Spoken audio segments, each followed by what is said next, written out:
वास्ते नज़र लैके हाजिर हो चुके हैं। अज 10 अक्तूबर दिन है वीरवार। अपने नाल जुड़ चुके हैं मिंटू गुरुसरी जी मलोट स्टूडियोज़ तो। मिंटू जी जी आइए स्वागत है, सत श्री अकाल जी। शुक्रिया जी सारिਆਂ ਨੂੰ सत श्री अकाल। ਸਾਡੇ ਅੱਜ ਦੇ ਪ੍ਰੋਗਰਾਮ ਖਬਰ ਤੇ ਨਜ਼ਰ ਨੂੰ ਸਪਾਂਸਰ ਕਰਦੇ ਨੇ ਖਾਲਸਾ ਇੰਸ਼ੋਰੈਂਸ ਏਜੰਸੀ ਵਾਲੇ, ਜਿਨ੍ਹਾਂ ਦੇ ਕੋਲੋਂ ਤੁਸੀਂ ਹਰ ਇੱਕ ਤਰੀਕੇ ਦੀ ਇੰਸ਼ੋਰੈਂਸ ਕਰਵਾ ਸਕਦੇ ਹੋ। ਇੰਸ਼ੋਰੈਂਸ ਬਾਰੇ ਪਤਾ ਕਰਨ ਲਈ ਕਾਲ ਕਰ ਸਕਦੇ ਹੋ ਨੰਬਰ 408 272 2500 4082722500। ਇਸ ਦੇ ਨਾਲ ਪੇਸ਼ੈਂਟ ਧਨੋਤਾ university, Tara Singh Marahar, Clovis, Gurpal Singh Sandhu, Antelope, GN tire and lube ਵਾਲੇ, ਜਿਨ੍ਹਾਂ ਕੋਲ ਤੁਸੀਂ truck wash, oil change, air brake ਦਾ ਕੰਮ ਕਰਵਾ ਸਕਦੇ ਹੋ। ਨਵੇਂ ਪੁਰਾਣੇ ਟਾਇਰ ਵਾਜਿਬ ਕੀਮਤਾਂ 'ਤੇ ਖਰੀਦ ਸਕਦੇ ਹੋ। ਸੈਂਟਾਨਾਲਾ ਮਡੇਰਾ 'ਚ ਲੋਕੇਸ਼ਨ ਨੇ। ਕਾਲ ਨੇ ਮਸਹੋਤਾ 209 277 0113। West Coast truck driving school Fresno ਵਾਲੇ, ਜਿਹੜੇ ਕਿ ਤੁਹਾਨੂੰ ਟਰੱਕ ਦਾ ਲਾਇਸੈਂਸ ਵਧੀਆ ਸਿਖਲਾਈ ਦੇ ਕੇ ਘੱਟ ਸਮੇਂ 'ਚ ਲੈਣ 'ਚ ਸਹਾਇਤਾ ਕਰਦੇ ਨੇ। ਕਾਲ ਅਜੀਤ ਅਟਵਾਲ 559 374 4541। ਬਲਜਿੰਦਰ ਸਿੰਘ ਨੇਜਰ ਵੁੱਡਲੈਂਡ, ਸੁੱਚਾ ਸਿੰਘ ਸ਼੍ਰੀ ਮਾਛੀਵਾੜਾ ਸਾਹਿਬ ਅਤੇ ਸੁਖਵਿੰਦਰ ਸਿੰਘ ਢਿੱਲੋਂ। ਇਹਨਾਂ ਸਾਰਿਆਂ ਦਾ ਬਹੁਤ ਬਹੁਤ ਧੰਨਵਾਦ। ਜੇਕਰ ਤੁਸੀਂ ਜਾਂ ਕੋਈ ਹੋਰ ਕਾਰੋਬਾਰ ਇਸ ਪ੍ਰੋਗਰਾਮ ਨੂੰ ਸਪੋਂਸਰ ਕਰਨਾ ਚਾਹੁੰਦੇ ਹੋ, ਸੰਪਰਕ ਕਰ ਸਕਦੇ ਹੋ ਨੰਬਰ 408 722 7698 ਦੇ ਉੱਤੇ। ਮਿੰਟੂ ਜੀ, ਗੱਲਬਾਤ ਦਾ ਸਿਲਸਿਲਾ ਸ਼ੁਰੂ ਕਰਦੇ। ਕਹਿੰਦੇ BSNL ਦਾ ਭੋਗ ਪਾਉਣ ਦੀ ਜਿਹੜੀ ਕਹਿ ਲਓ ਵੀ ਤਿਆਰੀ ਹੈਗੀ ਆ। BSNL ਮਤਲਬ ਕਿ ਬਸ ਨੀਲਾ ਬਸ ਨੀਲੀ ਆ ਕੰਮ। ਸੋ ਇਹ ਭੋਗ ਪੈ ਜਾਣਾ ਵਾ ਇਹਨਾਂ ਦਾ, ਕਿਉਂਕਿ ਹੁਣ ਵਿੱਤ ਮੰਤਰਾਲੇ ਨੇ ਸਿਫਾਰਿਸ਼ ਭੇਜ ਦਿੱਤੀ ਆ ਸਰਕਾਰ ਦੇ ਕੋਲ, ਤੇ ਜੇ ਕੈਬਨਿਟ ਦੀ ਮੋਹਰ ਲੱਗ ਗਈ ਤੇ ਬਸ ਫਿਰ BSNL ਉਹ BSNL ਜਿਹੜਾ ਸਾਡੇ ਸੁਰਤ ਸੰਭਲਿਆ ਸਾਡੀ ਗੱਲਬਾਤ ਕਰਵਾਉਂਦਾ ਹੁੰਦਾ ਸੀਗਾ ਲੈਂਡਲਾਈਨ ਦੇ ਰੂਪ ਦੇ ਵਿੱਚ, ਤੇ ਜਿਹਦੇ ਘਰ ਫੋਨ ਲੱਗਾ ਹੁੰਦਾ ਸੀ ਉਹਦੇ ਘਰ ਲੈਣ ਲੱਗੀ ਹੁੰਦੀ ਸੀ। ਆ ਮੈਨੂੰ ਮਾਮੇ ਦੇ ਘਰ ਫੋਨ ਕਰ ਲੈਂਦੇ ਹੋ ਨਹੀਂ, ਜਾਂ ਉਹ ਬਿੰਡਾ ਜਿਹਾ ਵੱਜਦਾ ਹੁੰਦਾ ਸੀ ਬਾਹਰ, ਲੋਕਾਂ ਨੇ ਲਾਇਆ ਹੁੰਦਾ ਸੀਗਾ ਤੇ ਭੱਜ ਕੇ ਜਿਹਦੇ ਘਰ ਜਾਂਦੇ ਸੀਗੇ ਕਿ ਸਾਡੇ ਰਿਸ਼ਤੇਦਾਰ ਦਾ ਫੋਨ ਆਇਆ ਹੋਣਾ, ਸਾਥ ਨੇ ਕੋਈ ਸੁਨੇਹਾ ਲਾਇਆ ਹੋਣਾ।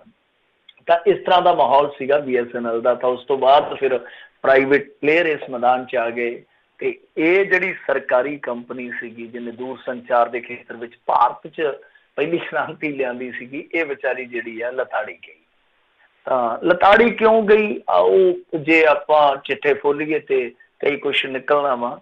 ਜਿੱਦਾਂ ਹੁਣ ਵੇਖ ਲਓ ਕਿ ਜਿਹੜੇ ਪ੍ਰਾਈਵੇਟ ਪਲੇਅਰ ਸੀਗੇ ਪਿੱਛੋਂ ਆ ਕੇ, ਜਿਹੜੇ ਮੁਕੇਸ਼ ਅੰਬਾਨੀ ਵਰਗੇ, ਜਿਨ੍ਹਾਂ ਨੇ 11-12 'ਚ ਆਈਡੀਆ ਲਿਆਂਦਾ, 13-14 'ਚ ਇੰਤਜ਼ਾਰ ਕੀਤਾ, 15-16 'ਚ ਲਾਂਚ ਕੀਤਾ, ਤੇ ਅੱਜ ਤੜਾਕ ਕਰਕੇ ਮਾਰਕੀਟ ਦੇ ਵਿੱਚ ਕਾਬਜ਼ ਆ। ਤਾਂ ਇਹਨਾਂ ਨੂੰ ਫਾਇਦਾ ਹੋਇਆ, ਇਹ ਨੁਕਸਾਨ ਦੇ ਵਿੱਚ ਗਈ ਹਮੇਸ਼ਾ। ਤੇ BSNL ਨੂੰ 4G ਸਪੈਕਟਰਮ ਤੱਕ ਨਹੀਂ ਦਿੱਤੇ ਗਏ। ਫਿਰ ਇਹਨੂੰ ਲੋਨ ਲੈਣ ਵਾਸਤੇ ਇਹਨਾਂ ਨੇ ਮਨਜ਼ੂਰੀ ਨਹੀਂ ਦਿੱਤੀ। ਕਰਜ਼ਾ ਵੱਧਦਾ ਹੁਣ ਬਹੁਤ ਜ਼ਿਆਦਾ ਹੋ ਗਿਆ, 13,500 ਕਰੋੜ ਦੀ ਤੇ ਦੱਸਦੇ ਆ ਕਿ ਸਿੱਧੀ ਦੇਣਦਾਰੀ ਹੈ। MTNL ਹੈ ਜਿਹੜੀ ਇਹਦੀ ਭੈਣ ਸਕੀ BSNL ਦੀ, ਉਹ ਵੀ ਕਰਜ਼ਾਈ ਆ। ਤਾਂ 2.25 ਲੱਖ ਕੰਮ ਆ ਇੱਕ ਸਾਈਡ ਤੇ, ਜਿਹੜੇ ਮੋਟੀਆਂ ਤਨਖਾਹਾਂ ਵੀ ਲੈਂਦੇ ਉਹਨਾਂ ਨੂੰ ਤਨਖਾਹਾਂ ਵੀ ਦੇਣੀਆਂ, 75% ਦੀ ਰਕਮ ਜਿਹੜੀ ਆ ਉਹ ਤਨਖਾਹਾਂ 'ਚ ਚੱਲ ਜਾਂਦੀ ਆ। ਸੋ ਸਰਕਾਰ ਨੇ ਇੱਕ ਪਿਛਲੇ ਸਾਲ ਕਿ ਅਸੀਂ ਇਹਨੂੰ ਖੜੀ ਕਰਾਂਗੇ, ਮਤਲਬ ਕਿ BSNL ਨੂੰ ਖੜੀ ਕਰਦੇ ਹਾਂ ਕਿ ਜੇ ਅਸੀਂ ਇਹਦੇ ਤੇ 74,000 ਕਰੋੜ ਰੁਪਈਆ ਲਾ ਦਈਏ ਤੇ 2024 ਤੱਕ ਇਹ ਕੰਪਨੀ ਜਿਹੜੀ ਆ ਉਹ ਫਾਇਦੇ 'ਚ ਆ ਜਾਊਗੀ। ਤਾਂ ਇਸ ਤਰ੍ਹਾਂ ਇਹਨਾਂ ਨੇ ਕਈ ਸਕੀਮਾਂ ਲਿਆਂਦੀਆਂ ਸੀਗੀਆਂ ਕਿ ਕੁਛ ਲੋਕਾਂ ਨੂੰ ਵਲੰਟਰਲੀ, ਜਿੱਦਾਂ ਹੁੰਦਾ ਹੀ ਆ ਕਿ ਅਸੀਂ ਉਹਨਾਂ ਨੂੰ ਰਿਟਾਇਰਮੈਂਟ ਦੇ ਦਈਏ, ਤੇ VRS ਜਿਹਨੂੰ ਆਪਾਂ ਕਹਿ ਦਿੰਦੇ ਹਾਂ। ਫਿਰ ਕੁਛ ਹੋਰ ਇਸ ਤਰ੍ਹਾਂ ਦੇ ਨੁਕਤੇ ਸੁਝਾਏ ਸੀਗੇ ਕਿ ਇਹਨਾਂ ਨੂੰ 4G ਸਪੈਕਟਰਮ ਦੇ ਦਈਏ, ਫਿਰ ਕੁਛ ਕਰਜ਼ਾ ਦੇ ਦਈਏ, ਰਹਿਤ ਦੇ ਦਈਏ। ਇਹ ਤਾਂ ਕੁਛ ਇਹਨਾਂ ਨੇ ਨੁਕਤੇ ਪੜ੍ਹਾਏ ਸੀਗੇ, ਸੁਝਾਏ ਸੀਗੇ ਕਿ ਏਦਾਂ ਕਰਕੇ ਤੇ ਸਾਰਾ ਕੁਛ ਹੈ ਜਿਹੜਾ ਸੈੱਟ ਹੋ ਜਾਊਗਾ। ਪਰ ਹੁਣ ਇਹਨਾਂ ਨੇ ਪਲਾਨ ਆਪਦਾ ਬਦਲ ਲਿਆ। ਤਾਂ ਹੁਣ ਗੱਲ ਇੱਥੇ ਆ ਕੇ ਖੜ ਗਈ ਆ ਕਿ ਭੋਗ ਪੈ ਜਾਣਾ BSNL ਤੇ MTNL ਦਾ, ਯਾਨੀ ਇਹ ਵੀ ਰਸਤਾ ਸਾਫ਼ ਹੋ ਗਿਆ ਲੈ ਦੇ ਕੇ। ਹੁਣ ਜੇ ਤੁਸੀਂ ਵੇਖੋਗੇ ਇਸ ਪੂਰੇ ਇੰਡੀਆ ਦੇ ਵਿੱਚ ਇਸ ਟਾਈਮ Jio ਨੰਬਰ 1 ਪਲੇਅਰ ਹੈ, ਫਿਰ ਨੰਬਰ 2 ਤੇ ਆ ਗਏ Airtel ਵਾਲੇ, ਤੇ ਨੰਬਰ 3 ਤੇ ਆ ਵੋਡਾਫੋਨ ਆਈਡੀਆ। ਤਾਂ 3 ਹੀ ਪਲੇਅਰ ਰਹਿ ਗਏ, ਬਾਕੀ ਸਭ ਸਾਫ਼ ਹੋ ਗਏ ਇਸ ਗੇਮ ਦੇ ਵਿੱਚ। ਤਾਂ ਹੁਣ ਸਭ ਤੋਂ ਵੱਡਾ ਸਵਾਲ ਤੇ ਹੈ ਕਿ ਡਿਜੀਟਲ ਇੰਡੀਆ ਵਰਗੀ ਮੁਹਿੰਮ ਚਲਾਉਣ ਵਾਲੇ ਪ੍ਰਧਾਨ ਮੰਤਰੀ ਇਹ ਜਵਾਬ ਦੇਣਗੇ ਕਿ ਜਿਹੜੀ 2.5 ਲੱਖ ਪੰਚਾਇਤ ਇਹਨਾਂ ਨੇ BSNL ਤੇ ਨਿਰਭਰ ਕੀਤੀ ਹੈ ਉਹ ਕਿੱਧਰ ਜਾਊਗੀ। ਔਰ ਦੂਜੀ ਗੱਲ ਹੈ ਕਿ ਦੂਰ ਦਰਾਜ਼ ਦੇ ਇਲਾਕਿਆਂ 'ਚ BSNL ਦਾ ਨੈਟਵਰਕ ਆਉਂਦਾ, ਉੱਥੇ ਹਾਲੇ ਵੀ ਲੋਕਾਂ ਦੇ ਕੋਲ BSNL ਦੇ ਕਨੈਕਸ਼ਨ ਆ, ਉਹ ਬੰਦੇ ਕਿਹੜੀ ਸਰਵਿਸ ਲੈਣਗੇ, ਇਹ ਇੱਕ ਬਹੁਤ ਵੱਡਾ ਸਵਾਲ ਰਹੇਗਾ। ਜੀ ਜੀ ਜੀ। ਅਗਲੀ ਮਿੰਟੂ ਜੀ ਗੱਲ ਕਰਦੇ, ਕਹਿੰਦੇ ਕਰਤਾਰਪੁਰ ਲਾਂਘੇ ਨੂੰ ਖੋਲ੍ਹਣ ਸੰਬੰਧੀ ਤਰੀਕ ਅਜੇ ਤੈਅ ਨਹੀਂ, ਪਾਕਿਸਤਾਨ ਦੇ ਵਿੱਚੋਂ ਬਿਆਨ। ਇਹ ਤਾਂ ਮੁੱਕਰ ਗਿਆ ਤਾਂ ਸਾਫ਼ ਹੀ, ਕਿਉਂਕਿ ਪਹਿਲਾਂ ਤਾਂ ਕਹਿੰਦੇ ਸੀਗੇ ਕਿ 9 ਨਵੰਬਰ ਨੂੰ ਹਰ ਹਾਲ ਦੇ ਵਿੱਚ ਅਸੀਂ ਕੋਰੀਡੋਰ ਹੈ ਜਿਹੜਾ ਖੋਲ ਦੇਵਾਂਗੇ। ਤੇ ਮੈਂ ਕੱਲ ਹੀ ਤੁਹਾਨੂੰ ਗੱਲ ਕਰਦਾ ਸੀਗਾ ਕਿ ਜਿਹੜੇ ਬਿਜ਼ਨਸਮੈਨ ਆ ਕੇ ਜ਼ਮੀਨਾਂ ਖਰੀਦ ਰਹੇ 5-5 6-6 ਕਰੋੜ ਨੂੰ ਕਿੱਲਾ, ਜੀ ਤਾਂ ਰਿਸਕ ਵੀ ਸਾਬਤ ਹੋ ਸਕਦਾ ਹੈ, ਤਾਂ ਇੱਕ ਰਿਸਕ ਵੀ ਸਾਬਤ ਹੋ ਸਕਦਾ। ਤਾਂ ਹੁਣ ਆ ਤੁਸੀਂ ਦੇਖ ਲਓ ਕਿ 9 ਨਵੰਬਰ ਵੈਸੇ ਉਧਰੋਂ ਵੀ ਮੁੱਕਰ ਰਹੇ, ਇੱਧਰੋਂ ਵੀ। ਪਹਿਲਾਂ ਇਹਨਾਂ ਨੇ ਕਿਹਾ ਸੀਗਾ ਕਿ 4 ਤਰੀਕ ਨੂੰ ਅਸੀਂ ਪੋਰਟਲ ਲਾਂਚ ਕਰ ਦਿਆਂਗੇ, ਫਿਰ 9 ਨੂੰ ਕਿਹਾ, 9 ਵੀ ਟੱਪ ਗਈ, ਹੁਣ ਪਤਾ ਹੀ ਕੋਈ ਨਹੀਂ ਹੈ। ਤੇ ਨਾਲ ਇਹਨਾਂ ਨੇ ਵੈਰੀਫਿਕੇਸ਼ਨ ਵੀ ਲਾ ਦਿੱਤੀ ਆ ਕਿ ਵੈਰੀਫਿਕੇਸ਼ਨ ਹੋਊਗੀ, ਫਿਰ ਇਸ ਤੋਂ ਇਲਾਵਾ ਜਿਹੜਾ ਪਾਕਿਸਤਾਨ ਆਪਣੇ ਪੱਧਰ ਤੇ ਵੀ CID ਦੀ ਰਿਪੋਰਟ ਕਰੂਗਾ। ਤੇ ਇਹਦਾ ਕਿੱਦਾਂ, ਮੇਰੇ ਖਿਆਲ ਦੇ ਨਾਲ ਤੇ ਮਹੀਨੇ ਦੀ ਪ੍ਰਕਿਰਿਆ ਜਿਹੜੀ ਹੈ ਉਹ ਬਹੁਤ ਮੁਸ਼ਕਲ ਬਾਮੁਸ਼ਕਲ ਪੂਰੀ ਹੋਊਗੀ, ਜਿੱਦਾਂ ਦੇ ਅੜੰਗੇ ਲਾਈ ਜਾਂਦੇ ਆ। ਤੇ ਫਿਰ ਮੈਨੂੰ ਤੇ ਇਹ ਵੀ ਪਤਾ ਲੱਗਿਆ ਕਿ ਪ੍ਰਧਾਨ ਮੰਤਰੀ ਨਰਿੰਦਰ ਮੋਦੀ ਹੋਰਾਂ ਦਾ ਦਫ਼ਤਰ ਹੈ ਜਿਹੜਾ, ਉਹ ਪਾਕਿਸਤਾਨ ਵਾਲਿਆਂ ਨਾਲ ਰਾਬਤੇ ਦੇ ਵਿੱਚ ਆ ਕਿ ਕਿਸੇ ਤਰੀਕੇ ਨਾਲ ਇਹ ਤਰੀਕ ਬਦਲ ਦਿਓ, ਕਿ ਆ ਜਿਹੜੀ ਤਰੀਕ ਆ 9 ਨਵੰਬਰ ਤੋਂ ਜਿਹੜਾ ਆਪਾਂ ਉਡੀਕ ਕਰ ਰਹੇ ਹਾਂ ਕਿ ਜਲਦੀ ਦਿਹਾੜਾ ਆਏਗਾ, ਤਾਂ ਉਹਦੇ ਬਾਰੇ ਵੀ ਖਬਰ ਇਹ ਹੋਣ ਡਈ ਆ ਕਿ ਪ੍ਰਧਾਨ ਮੰਤਰੀ ਚਾਹੁੰਦੇ ਆ ਕਿ ਇਹ ਤਰੀਕ ਜਿਹੜੀ ਬਦਲ ਜਾਵੇ, ਯਾਨੀ ਇੰਡੀਅਨ ਪ੍ਰਾਈਮ ਮਿਨਿਸਟਰ। ਤਾਂ ਪਾਕਿਸਤਾਨ ਵਾਲਿਆਂ ਨੇ ਤਾਂ ਗੱਲ ਹੀ ਸਿਰੇ ਲਾ ਦਿੱਤੀ। ਉਹ ਕਹਿੰਦੇ ਆ ਕਿ ਖੋਲਾਂਗੇ ਜ਼ਰੂਰ, ਹਰ ਹਾਲ ਦੇ ਵਿੱਚ ਜੋ ਸਾਡੇ PM ਸਾਹਿਬ ਨੇ ਕਮਿਟਮੈਂਟ ਕੀਤੀ ਆ, ਜ਼ਰੂਰ ਅਸੀਂ ਉਹਦੇ ਤੇ ਫੁੱਲ ਚਾੜਾਂਗੇ, ਪਰ ਤਾਰੀਖ ਕਿਹੜੀ ਹੋਊਗੀ ਉਹ ਹਾਲੇ ਕੋਈ ਮੁਕੱਰਰ ਨਹੀਂ ਹੈ। ਸੋ ਦੇਖਦੇ ਜਾਓ ਕੀ ਬਣਦਾ। ਤਾਂ ਇਹ ਦਿਨ ਜਿਹੜੇ ਆ ਮਹੱਤਵਪੂਰਨ ਆ, ਪਰ ਇੱਧਰ ਵੀ ਬੁਰਾ ਜਲੂਸ ਨਿਕਲ ਰਿਹਾ। ਅੱਜ ਕਮੇਟੀ ਨੇ ਵੀ ਐਲਾਨ ਕਰ ਦਿੱਤਾ ਕਿ ਅਸੀਂ ਆਪਦੀ ਅੱਡ ਸਟੇਜ ਲਾਵਾਂਗੇ, ਕਿਉਂਕਿ ਸਰਕਾਰ ਸਾਡੇ ਨਾਲ ਰਲ ਕੇ ਨਹੀਂ ਚੱਲਣ ਡਈ। ਤੇ ਜਿਹੜੇ ਸਰਕਾਰ ਵਾਲੇ ਆ ਉਹ ਕਹਿੰਦੇ ਆ ਕਿ ਜਿਹੜੀ ਸਟੇਜ ਇਹਨਾਂ ਨੇ ਲਾਉਣੀ ਉਹਦੇ ਵਾਸਤੇ 10 ਕਰੋੜ ਦਾ ਟੈਂਡਰ ਦਿੱਤਾ ਇੱਕ ਕੰਪਨੀ ਨੂੰ, ਤੇ ਉਹ ਚੈੱਕ ਕਰਨਾ ਚਾਹੀਦਾ ਕਿ ਟੈਂਡਰ ਹੈ ਜਿਹੜਾ ਉਹਦਾ ਚੈੱਕ ਇਹਨਾਂ ਦੇ ਅਕਾਲੀ ਨੇਤਾ ਨੂੰ ਗਿਆ ਜਾਂ ਕੋਈ ਹੋਰ ਕੰਪਨੀ ਆ। ਸੋ ਇੱਕ ਦੂਜੇ ਤੇ ਇਲਜ਼ਾਮ ਤਰਾਸ਼ੀ ਆ, ਯਾਨੀ ਸਾਫ਼ ਤੌਰ ਤੇ ਕਹਿ ਲਈਏ ਕਿ ਕਮੇਟੀ ਤੇ ਸਰਕਾਰ ਨੇ ਅੱਡੋ ਅੱਡ ਚੱਲਣ ਦਾ ਤਕਰੀਬਨ ਐਲਾਨ ਕਰ ਦਿੱਤਾ ਵਾ। ਤਾਂ ਇੱਥੇ ਵੀ ਇਸ ਤਰ੍ਹਾਂ ਦੀਆਂ ਹੀ ਸਰਗਰਮੀਆਂ ਜਿਸ ਤਰ੍ਹਾਂ ਦੀਆਂ ਉਧਰ ਸਰਗਰਮੀਆਂ ਨੇ। ਕੁੱਲ ਮਿਲਾ ਕੇ ਅੱਜ ਦੇ ਦਿਨ ਜਿਹੜੀ ਖਬਰ ਆਈ ਹੈ ਥੋੜੀ ਜੀ ਮਾਯੂਸੀ ਲੈ ਕੇ ਆਈ ਹੈ। ਅੱਗੇ ਹੁਣ ਦੇਖੋ ਕਿ ਕੋਈ ਖੁਸ਼ਗਵਾਰ ਖਬਰ ਜਲਦੀ ਆਉਂਦੀ ਹੈ ਜਾਂ ਹਲੇ ਕਾਲ ਰਹੂਗਾ, ਸੌਖਾ ਰਹੂਗਾ। ਜੀ ਜੀ। ਅਗਲੀ ਜਿਹੜੀ ਮਿੰਟੂ ਜੀ ਗੱਲ ਕਰਦੇ, ਕਹਿੰਦੇ ਜਦੋਂ ਸ਼੍ਰੋਮਣੀ ਕਮੇਟੀ ਵਿਰੁੱਧ ਪਹਿਲੇ 550 ਸਾਲਾ ਸੰਮੇਲਨ ਦੇ ਵਿੱਚ ਸਿਗਲੀ ਘਰ ਸਿੱਖਾਂ ਨੇ ਕਰ ਦਿੱਤੀ ਨਾਅਰੇਬਾਜ਼ੀ। ਦੇਖੋ ਇਹ ਮਾਮਲਾ ਹੀ ਪਹਿਲੀ ਤਾਂ ਗੱਲ ਬਹੁਤ ਅਟਪਟਾ ਜਿਹਾ ਲੱਗਦਾ ਜਦੋਂ ਇਸ ਤਰ੍ਹਾਂ ਦੀਆਂ ਖਬਰਾਂ ਤੇ ਸਾਡੇ ਵਰਗੇ ਟਿੱਪਣੀਆਂ ਕਰਦੇ ਆ, ਪਰ ਹੋ ਕੀ ਰਿਹਾ, ਚੱਲ ਕੀ ਰਿਹਾ, ਤੁਸੀਂ ਆਪ ਹੀ ਦੇਖ ਲਓ, ਅੰਦਾਜ਼ਾ ਲਾ ਲਓ। ਹਾਲਾਂਕਿ ਧਾਰਮਿਕ ਖੇਤਰ ਆ, ਧਾਰਮਿਕ ਖੇਤਰ ਚ ਮੇਰੇ ਵਰਗਾ ਤੇ ਟਿੱਪਣੀਆਂ ਕਰਦਾ ਉਸ ਤਰ੍ਹਾਂ ਹੀ ਹੋਰੋਂ ਜੇ ਮਹਿਸੂਸ ਕਰਦਾ। ਤਾਂ ਖੈਰ ਆ ਵੇਖੋ ਹੁਣ ਚੱਲਦਾ ਕੀ ਪਿਆ ਕਿ ਦੇਖੋ ਜਿਹੜੀ ਗੁਰੂ ਨਾਨਕ ਦੇਵ ਜੀ ਦੀ 17ਵੀਂ ਵੰਸ਼ ਚੋਂ ਆ ਸੰਤ ਬਾਬਾ ਸਰਬਜੋਤ ਸਿੰਘ ਬੇਦੀ। ਹੁਣ ਮੈਨੂੰ ਤੇ ਇਸ ਗੱਲ ਤੋਂ ਵੀ ਹੈਰਾਨਗੀ ਆ ਕਿ ਜਿਹਦੇ ਤੇ ਉਹਨਾਂ ਨੇ ਜਾਤ ਕੁਲ ਦੀ ਨਿਖੇਧੀ ਕੀਤੀ, ਰੱਦ ਕੀਤਾ, ਉਹ ਨਾਲ ਸੰਤ ਵੀ ਲਾਈ ਬੈਠੇ ਆ, ਬੇਦੀ ਵੀ ਲਾਈ ਬੈਠੇ ਆ, ਤੇ ਨਾਲ ਇਹ ਵੀ ਕਿ 17ਵੀਂ ਵੰਸ਼ ਚੋਂ ਅਸੀਂ। ਹੁਣ ਉਹਨਾਂ ਨੇ ਆਪਣੇ ਪੱਧਰ ਤੇ ਇੱਕ ਪ੍ਰੋਗਰਾਮ ਲਿਖਿਆ। ਹੋ ਕੀ ਰਿਹਾ ਕਿ 2 ਪਾਲੇ 2 ਖੇਮੇ। ਤਾਂ ਜਿਹੜੇ ਹੈਗੇ ਆ ਬਾਬਾ ਸਰਬਜੋਤ ਸਿੰਘ ਜੀ, ਉਹ ਅੱਜ ਕੱਲ ਸਰਕਾਰ ਦੇ ਨਾਲ ਤਾਲਮੇਲ ਕਰਕੇ ਚੱਲ ਰਹੇ ਨੇ, ਤੇ ਉਹਨਾਂ ਨੇ ਇਹ ਇੱਕ ਪ੍ਰੋਗਰਾਮ ਉਹ ਲਿਖਿਆ ਹੋਇਆ, ਕਿਉਂਕਿ ਉਹ ਕਹਿੰਦੇ ਆ ਕਿ ਕੋਈ ਸੱਦਾ ਪੱਤਰ ਹੀ ਨਹੀਂ ਆਇਆ, ਕੋਈ ਸਲਾਹ ਨਹੀਂ ਲਈ ਗਈ, ਜਦ ਕਿ ਪੰਜਾਬ ਸਰਕਾਰ ਜਿਹੜੀ ਉਹਨਾਂ ਕੋਲੋਂ ਪੈਰ ਤੇ ਸਲਾਹ ਲੈ ਰਹੀ ਆ, ਅਗਵਾਈ ਲੈ ਰਹੀ ਆ। ਤੇ ਇਹਨਾਂ ਵੱਲੋਂ ਇੱਕ ਜੋ ਗੁਰਮਤ ਪ੍ਰਚਾਰਕ ਸੰਤ ਸਭਾ ਬਣਾਈ ਗਈ ਆ, ਉਹਦੇ ਵੱਲੋਂ ਸ਼ਾਇਦ ਮੇਰੇ ਖਿਆਲ ਦੇ ਨਾਲ ਦੇਸ਼ ਦੇ ਪ੍ਰਧਾਨ ਮੰਤਰੀ ਤੋਂ ਇਲਾਵਾ ਹੋਰ ਜਿਹੜੀਆਂ ਸੰਗਤਾਂ ਬੈਠੀਆਂ ਜਾਂ ਬਾਬੇ ਨਾਨਕ ਦੇ ਫਲਸਫੇ ਤੇ ਚੱਲਣ ਵਾਲੀਆਂ ਸੰਗਤਾਂ ਨੇ, ਉਹਨਾਂ ਨੂੰ ਸੱਦਾ ਵੀ ਦਿੱਤਾ ਗਿਆ ਆਪਣੇ ਪੱਧਰ ਤੇ। ਤਾਂ ਇਹਨਾਂ ਨੇ ਇਸ ਤਰ੍ਹਾਂ ਦਾ ਇੱਕ ਪ੍ਰੋਗਰਾਮ ਲਿਖਿਆ ਸੀਗਾ। ਹੁਣ ਕਮੇਟੀ ਵਾਲੇ ਜਿਹੜੇ ਆ ਉਹਨਾਂ ਨੇ ਪਹਿਲਾਂ ਹੀ ਚੱਕਤਾ ਕਰਨ, ਉਹਨਾਂ ਨੇ ਉਸੇ ਤਰ੍ਹਾਂ ਦਾ ਪ੍ਰੋਗਰਾਮ ਹੈ ਜਿਹੜਾ ਉਹ ਪਹਿਲਾਂ ਹੀ ਅਮਲ ਚ ਲਿਆਂਦਾ। ਮਤਲਬ ਕਿ ਇਹਨਾਂ ਦਾ ਪਲੇਠਾ ਪ੍ਰੋਗਰਾਮ ਸੀਗਾ ਸਮਾਗਮ ਨੂੰ ਲੈ ਕੇ, ਤੇ ਇਹ ਸ੍ਰੀ ਅਨੰਦਪੁਰ ਸਾਹਿਬ ਦੇ ਵਿੱਚ ਰੱਖਿਆ ਗਿਆ ਸੀਗਾ, ਜਿੱਥੇ ਬਾਬੇ ਨਾਨਕ ਨੂੰ ਮੰਨਣ ਵਾਲੇ ਅਫਗਾਨੀ, ਪਾਕਿਸਤਾਨੀ, ਸਿੰਧੀ, ਪੋਠੋਹਾਰੀ, ਤਿੱਬਤੀ ਲਾਮੇ, ਦੱਖਣ ਤੋਂ ਸਿਕਲੀਗਰ ਤੇ ਜੋ ਵਣਜਾਰੇ ਸਿੱਖਿਆ, ਜਾਂ ਇਸ ਤੋਂ ਇਲਾਵਾ ਉਦਾਸੀ ਸੰਪਰਦਾ ਵਾਲੇ, ਨਿਰਮਲੇ ਮੱਠਾਂ ਦੇ ਪ੍ਰਮੁੱਖ ਧਾਰਮਿਕ ਆਗੂ, ਇਹਨਾਂ ਨੇ ਸਾਰਿਆਂ ਨੇ ਸ਼ਿਰਕਤ ਕਰਨੀ ਸੀਗੀ। ਤਾਂ ਜਦੋਂ ਇਹ ਸਮਾਗਮ ਚੱਲ ਰਿਹਾ ਸੀਗਾ ਤਾਂ ਉਹਦੇ ਵਿੱਚ ਵਿਘਨ ਉਸ ਵੇਲੇ ਪਿਆ ਜਦੋਂ ਸਿਕਲੀਗਰ ਸਿੱਖਾਂ ਨੇ ਬਹੁਤ ਤਕੜਾ ਪ੍ਰੋਟੈਸਟ ਸ਼ੁਰੂ ਕਰ ਦਿੱਤਾ ਉੱਥੇ, ਮਤਲਬ ਕਿ ਨਾਅਰੇਬਾਜ਼ੀ ਸ਼ੁਰੂ ਕਰ ਦਿੱਤੀ। ਫਿਰ ਉਹਨਾਂ ਨੇ ਕਾਫੀ ਰੌਲਾ ਰੱਪਾ ਪਾਇਆ। ਉਸ ਤੋਂ ਬਾਅਦ ਉਹ ਸਮਾਗਮ ਦੇ ਵਿੱਚੋਂ ਹੀ ਚਲੇ ਗਏ। ਹਾਲਾਂਕਿ ਉਹਨਾਂ ਨੂੰ ਰੋਕਣ ਦਾ ਯਤਨ ਕੀਤਾ ਗਿਆ ਪਰ ਉਹ ਰੁਕੇ ਨਹੀਂ ਹੈ। ਤਾਂ ਹੁਣ ਰੌਲਾ ਕੀ ਪਿਆ, ਸਿਕਲੀਗੜ੍ਹ ਸਿੱਖ ਹੈ ਜਿਹੜੇ ਉਹ ਇਹ ਗੱਲ ਕਹਿੰਦੇ ਪਏ ਕਿ ਸਾਡੇ ਵਾਸਤੇ ਇਹ ਹਰੇਕ ਵਾਰੀ ਬਜਟ ਦੇ ਵਿੱਚ ਪੈਸਾ ਰੱਖਦੇ ਆ ਤੇ ਦਿੰਦੇ ਸਾਨੂੰ ਦੁੱਕੀ ਨਹੀਂ ਹੈ। ਹਾਲਾਂਕਿ ਜੋ ਕਮੇਟੀ ਦੇ ਪ੍ਰਧਾਨ ਆ ਲੰਗੋਵਾਲ ਸਾਹਿਬ ਉਹ ਕਹਿੰਦੇ ਕਿ ਨਹੀਂ ਜੀ ਇਹ ਦੋਸ਼ ਬੇਬੁਨਿਆਦ ਆ। ਪਰ ਉਹ ਸਿਕਲੀਗੜ੍ਹ ਸਿੱਖ ਆ ਜਿਹੜੇ ਉਹ ਕਹਿੰਦੇ ਕਿ ਦੱਸੋ ਸਾਡੇ ਕੋਲ ਸਿਰਾਂ ਤੇ ਉੱਤੇ ਛੱਤ ਨਹੀਂ ਚੱਜ ਨਾਲ, ਸਾਡੇ ਬੱਚੇ ਪੜ੍ਹ ਨਹੀਂ ਪਾਉਂਦੇ ਚੱਜ ਦੇ ਨਾਲ, ਸਾਨੂੰ ਕੋਈ ਘਰ ਘੱਟ ਵਾਸਤੇ ਕੋਈ ਜ਼ਮੀਨ ਜਾਇਦਾਦ ਨਹੀਂ ਦਿੰਦਾ, ਅਸੀਂ ਜਾਈਏ ਤੇ ਜਾਈਏ ਕਿਤੇ ਸਾਡੇ ਨਾਂ ਤੇ ਹਰੇਕ ਵਾਰੀ ਲੋਕਾਂ ਨੂੰ ਗੁੰਮਰਾਹ ਕਰ ਦਿੱਤਾ ਜਾਂਦਾ ਕਿ ਇੰਨੇ ਕਰੋੜ ਜੀ ਇਹਨਾਂ ਵਾਸਤੇ ਰੱਖ ਦਿੱਤੇ, ਜਦ ਕਿ ਉਹ ਕਰੋੜ ਜਿਹੜੇ ਆ ਉਹ ਰਾਹ ਦੇ ਰੋਡ ਹੀ ਬਣ ਜਾਂਦੇ ਆ। ਆਹ ਮਸਲਾ ਸੀਗਾ। ਇਸ ਕਰਕੇ ਸਿਕਲੀਗੜ੍ਹ ਸਿੱਖਾਂ ਨੇ ਇਹਨਾਂ ਦੇ ਪਹਿਲੇ ਸਮਾਗਮ ਦੇ ਵਿੱਚ ਹੀ ਕਿਤੇ ਨਾ ਕਿਤੇ ਪ੍ਰੋਟੈਸਟ ਕਰ ਦਿੱਤਾ। ਤਾਂ ਇਹ ਦੇਖਣਾ ਹੋਏਗਾ ਅੱਗੇ ਕਿ ਹੁਣ ਸਿਕਲੀਗੜ੍ਹ ਸਿੱਖਾਂ ਦੀ ਬਾਂਹ ਫੜਦੇ ਆ ਜਾਂ ਉਹਨਾਂ ਦੇ ਨਾਂ ਤੇ ਜਿਵੇਂ ਇਹ ਦੋਸ਼ ਲਾ ਰਹੇ ਕਥਿਤ ਤੌਰ ਤੇ ਕਿ ਗੁੰਮਰਾਹ ਹੀ ਕੀਤਾ ਜਾਂਦਾ ਤਾਂ ਗੁੰਮਰਾਹ ਹੀ ਕਰਨਗੇ। ਜੀ ਅਗਲੀ ਗੱਲ ਕਰਦੇ ਹਾਂ, ਕਹਿੰਦੇ ਸਿਰਸੇ ਨੂੰ ਪੰਥ ਚੋਂ ਛੇਕਿਆ ਜਾਵੇ, ਸਰਨੇ ਨੇ ਕੀਤਾ ਤਿੱਖਾ ਹਮਲਾ।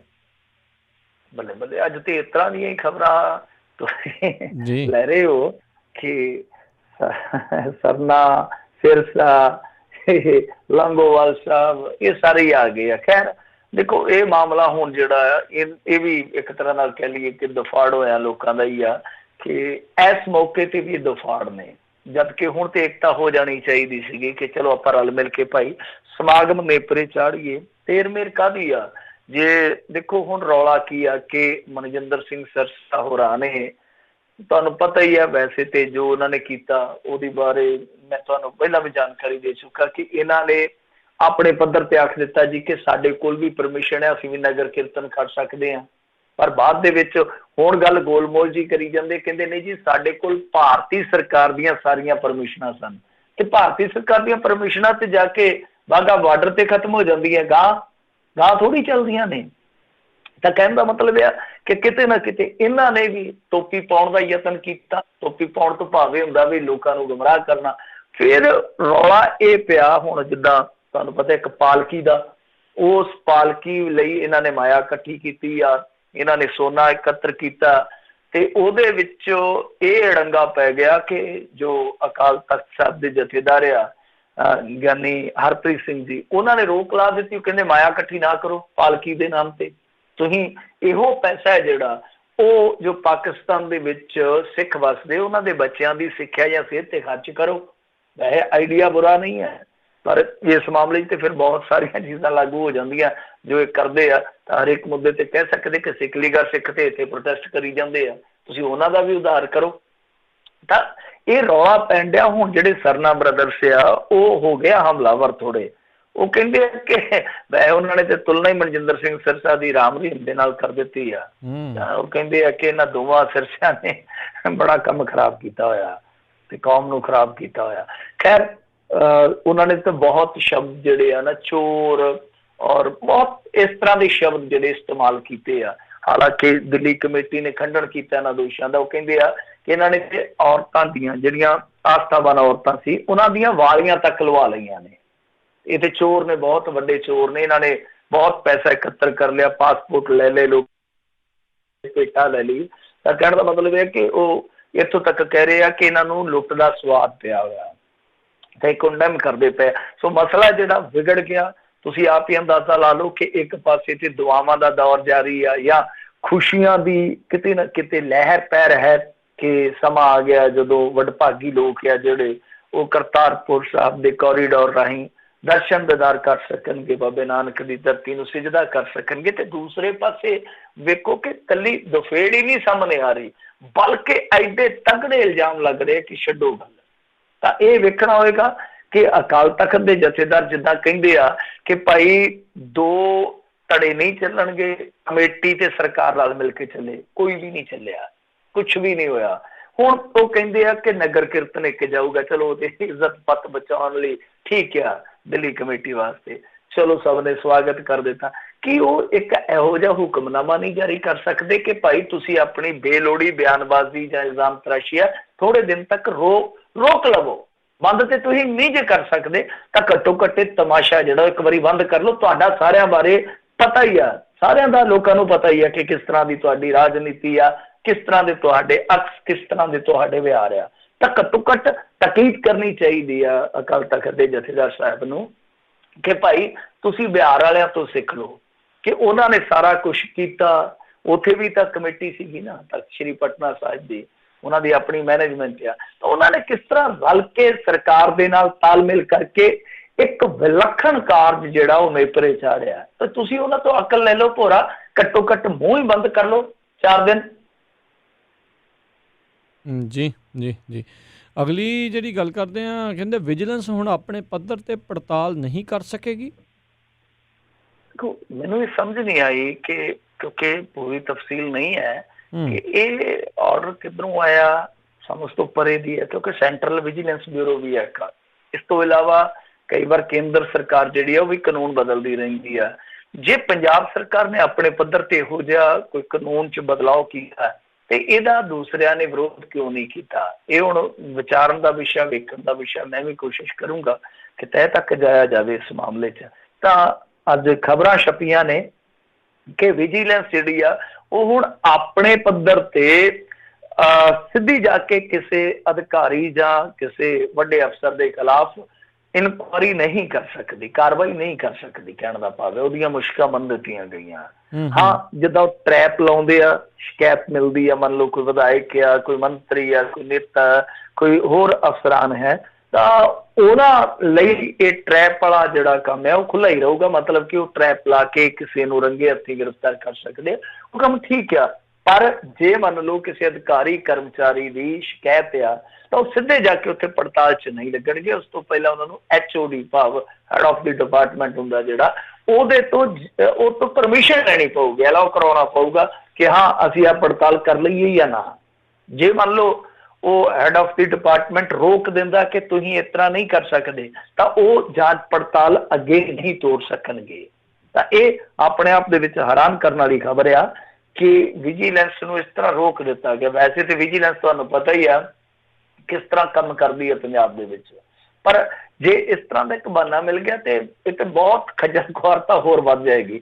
ਕਿਉਂ? ਹੁਣ ਦੇਖੋ ਗੱਲ ਇਹ ਆ ਕਿ ਜੇ ਮੰਨ ਲਓ ਰਲੀਆਂ ਚੁਗੀਆਂ ਹੋਈਆਂ, ਜਿਵੇਂ ਇੱਕ ਉਦਾਹਰਨ ਦੇ ਦਿੰਦਾ ਮੈਂ ਤੁਹਾਨੂੰ ਸਿੰਜਾਈ ਘੁਟਾਲੇ ਦੀ। ਸਿੰਜਾਈ ਘੁਟਾਲਾ ਇਸ ਤਰ੍ਹਾਂ ਦਾ ਘੁਟਾਲਾ ਸੀਗਾ ਕਿ ਛੋਟੇ ਤੋਂ ਛੋਟੇ ਅਫਸਰ ਤੋਂ ਲੈ ਕੇ ਵੱਡੇ ਤੋਂ ਵੱਡੇ ਮੰਤਰੀਆਂ ਤੱਕ ਪੈਸਾ ਤੇ ਲੱਗ ਗਿਆ। ਔਰ ਇਹਦੀ ਆਪਾਂ ਚਰਚਾ ਪਿਛਲੇ ਦਿਨੀ ਸੁਣੀ ਹੈ ਜਦੋਂ ਟ੍ਰਿਬਿਊਨ 'ਚ ਖਬਰ ਲੱਗੀ ਸੀਗੀ ਕਿ 2 ਸਾਬਕਾ ਮੰਤਰੀਆਂ ਤੱਕ ਪੈਸਾ ਚੜਿਆ ਸੀਗਾ। ਤਾਂ ਹੁਣ ਤੁਸੀਂ ਆਪ ਹੀ ਅੰਦਾਜ਼ਾ ਲਾ ਲਓ ਕਿ ਜਿਹੜੇ ਕੰਮ 'ਚ ਮੰਤਰੀਆਂ ਤੇ ਇੱਕ ਪੈਸਾ ਚੜ ਗਿਆ ਤੇ ਉੱਥੋਂ ਫਿਰ ਉੱਤੇ ਹੈਡ ਆਫ ਦੀ ਡਿਪਾਰਟਮੈਂਟ ਕਿਹੜਾ ਰਹਿ ਗਿਆ? ਉਦੋਂ ਉੱਤੇ ਤੇ ਜਿਵੇਂ ਆਂਦੇ ਮੱਕੇ ਨੂੰ ਪਰੇ ਤੇ ਉਜਾੜ, ਉਦੋਂ ਉੱਤੇ ਤਾਂ ਫਿਰ ਉਜਾੜ ਹੀ ਹੈ ਨਾ। ਫਿਰ ਉਹ ਜਿਹੜੇ ਬੰਦਿਆਂ ਨੇ ਰਲ ਕੇ ਚੁਗੀਆਂ ਵਾ ਤੇ ਉਹ ਕਿੱਥੇ ਇਜਾਜ਼ਤਾਂ ਦੇਣਗੇ? ਤੇ ਦੂਜੀ ਗੱਲ ਇਹ ਹੈ ਜਿਹੜੇ ਥੱਲੜੇ ਪੱਧਰ ਦੇ ਉਹ ਕੋਸ਼ਿਸ਼ ਕਰਨਗੇ ਕਿ ਉਤਲਿਆਂ ਤੱਕ ਵੀ ਹਿੱਸਾ ਪੱਤੀ ਪਹੁੰਚਾ ਦਈਏ ਤਾਂ ਕਿ ਉਹ ਪਹਿਲਾਂ ਦੂਰੋਂ ਹੀ ਨਾ ਕਰ ਦੇਣ ਕਿ ਨਾ ਆਵੇ ਸੱਜਣਾ, ਨਾ ਅਸੀਂ ਨਹੀਂ ਇਨਕੁਆਰੀ ਕਰਾਉਣੀ। ਤਾਂ ਇਹ ਤੇ ਵੱਖਰਾ ਜਿਹਾ ਢੰਗ ਰੰਗ ਆ ਮੇਰੇ ਖਿਆਲ ਦੇ ਨਾਲ। ਸੋਚਣਾ ਪਊ, ਵਿਚਾਰਨਾ ਪਊ। ਵੈਸੇ ਹੀ ਵਿਜੀਲੈਂਸ ਦੀ ਕ੍ਰੈਡੀਬਿਲਿਟੀ ਤੇ ਤੁਹਾਨੂੰ ਪਤਾ ਹੀ ਆ ਕਿਹੋ ਜਿਹੀ ਹੋਈ ਪਈ ਆ। ਤਾਂ ਇਸ ਤਰ੍ਹਾਂ ਇੱਕ ਹੋਰ ਕਹਿ ਲਈਏ ਕਿ ਸੰਰਕਸ਼ਣ ਦੇ ਦੇਣਾ ਉਹਨਾਂ ਨੂੰ ਇੱਕ ਪ੍ਰੋਟੈਕਸ਼ਨ ਦੇ ਦੇਣੀ ਜਿਹੜੇ ਲੋਕ ਪਹਿਲਾਂ ਹੀ ਲੁੱਟ ਰਹੇ ਆ, ਪਹਿਲਾਂ ਹੀ ਮਾਲ ਖਾ ਰਹੇ ਆ। ਤਾਂ ਇਹ ਸੋਚਣ ਵਿਚਾਰਨ ਦਾ ਵਿਸ਼ਾ ਹੈ। ਜੀ ਜੀ। ਅਗਲੀ ਮਿੰਟੂ ਜੀ ਗੱਲ ਕਰਦੇ, ਕਹਿੰਦੇ ਕਾਂਗਰਸ ਨੇ ਸਟਾਰ ਪ੍ਰਚਾਰਕਾਂ ਦੀ ਸੂਚੀ ਕਰਤੀ ਜਾਰੀ, ਸਾਰੇ ਜਣੇ ਇੱਕ ਨਾਮ ਟੋਲ ਰਹੇ, ਹੈਗਾ ਕਿ ਨਹੀਂ? ਸਿੱਧੂ ਮੇਰਾ ਅੰਦਾਜ਼ਾ ਤੁਸੀਂ ਦੱਸ ਦਿਓ ਜੀ।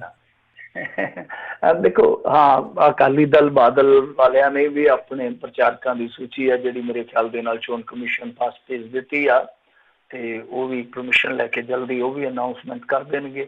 ਤਾਂ ਕਾਂਗਰਸ ਵੱਲੋਂ ਇਹ ਸਟਾਰ ਪ੍ਰਚਾਰਕਾਂ ਦੀ ਸੂਚੀ ਜਾਰੀ ਹੋ ਗਈ ਹੈ ਜ਼ਿਮਨੀ ਚੋਣਾਂ ਵਾਸਤੇ।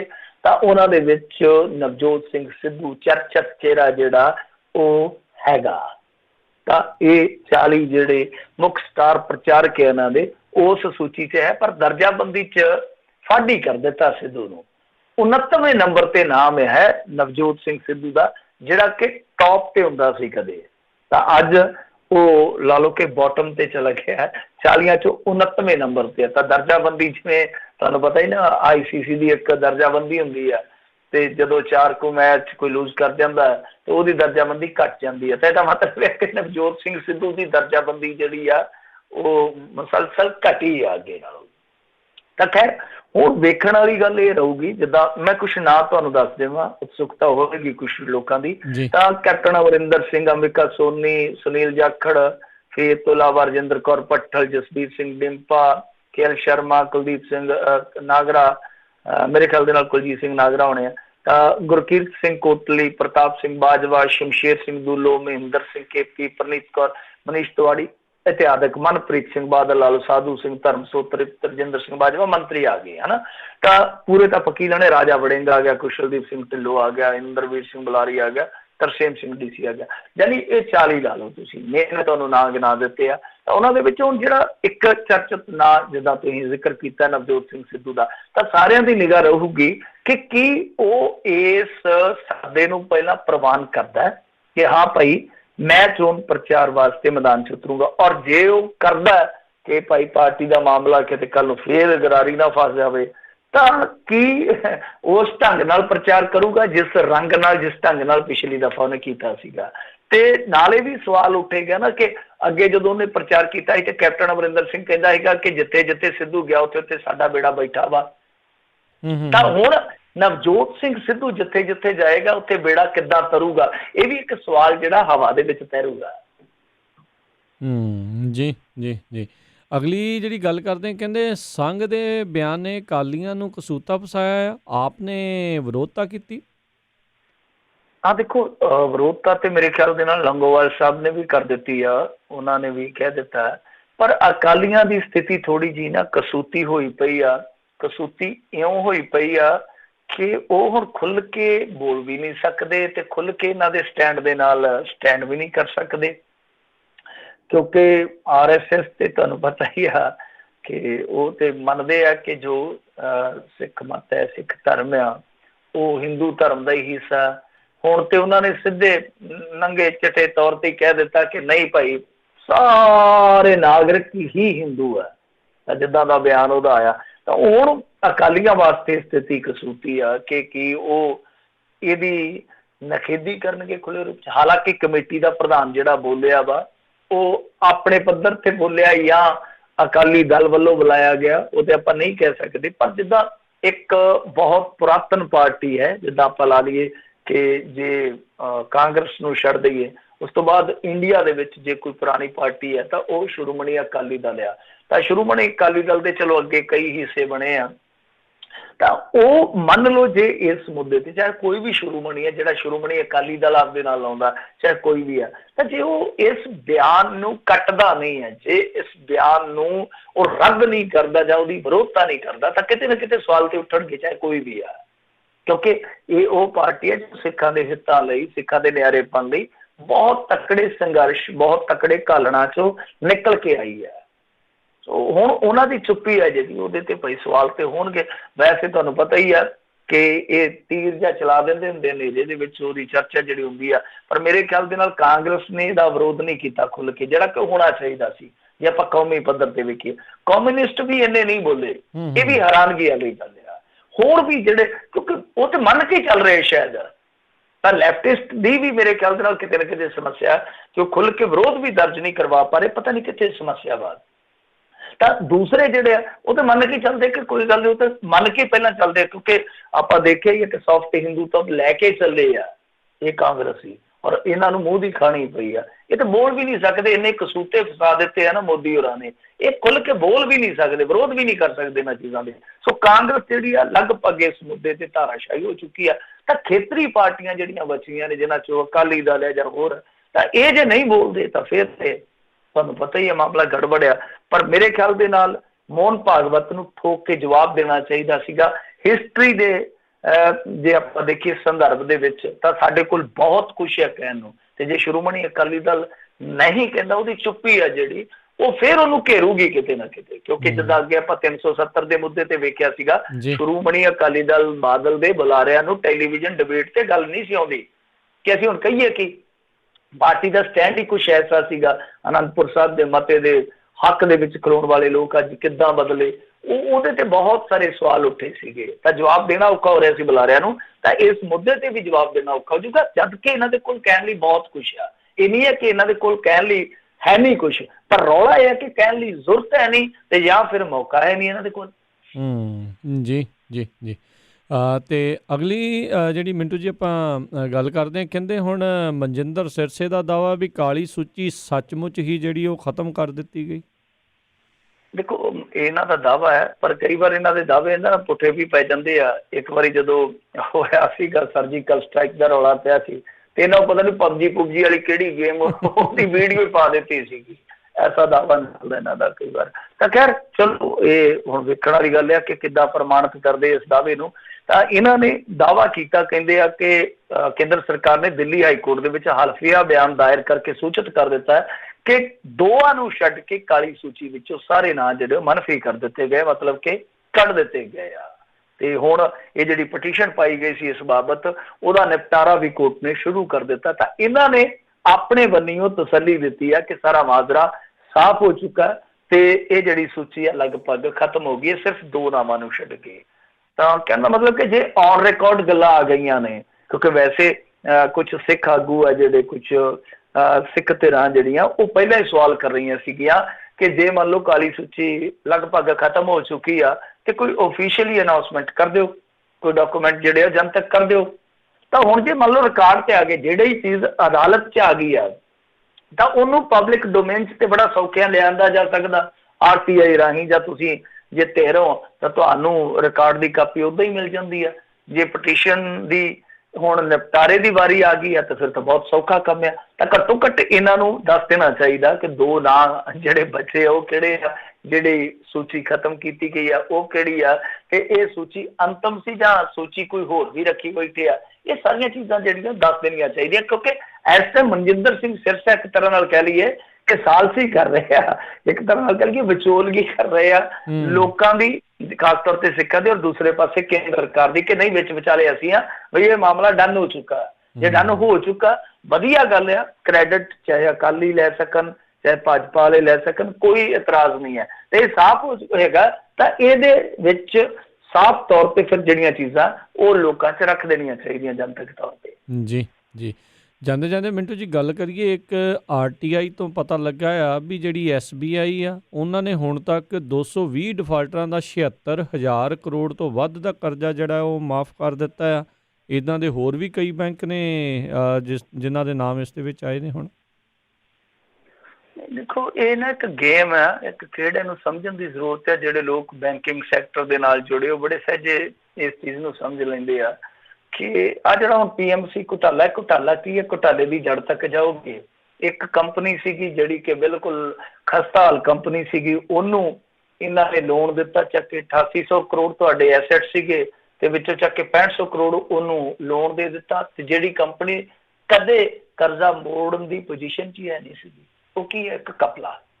ਤਾਂ ਇਹ ਜਿਹੜੇ NPAs ਨੇ ਨਾ, ਜਿੱਦਾਂ ਤੁਸੀਂ ਦੇਖਦੇ NPA ਜਿਹੜੇ ਵੈਸੇ ਤੇ ਹਰੇਕ ਮੁਲਕ 'ਚ ਹੁੰਦੇ ਆ, ਤਾਂ ਇਹ ਜਿਹੜੇ NPA ਆ ਉਹ ਆਪਣੇ ਆਪ ਦੇ ਵਿੱਚ ਇੱਕ ਬਹੁਤ ਵੱਡਾ ਘੁਟਾਲਾ ਹੈ। ਇਹ ਇੱਕ ਬੈਂਕ ਦੀ ਕਹਾਣੀ ਨਹੀਂ। ਸਟੇਟ ਬੈਂਕ ਆਫ ਇੰਡੀਆ ਦਾ ਮੈਨੂੰ ਪਤਾ ਹੈ NPA ਬਹੁਤ ਜ਼ਿਆਦਾ ਹੈ।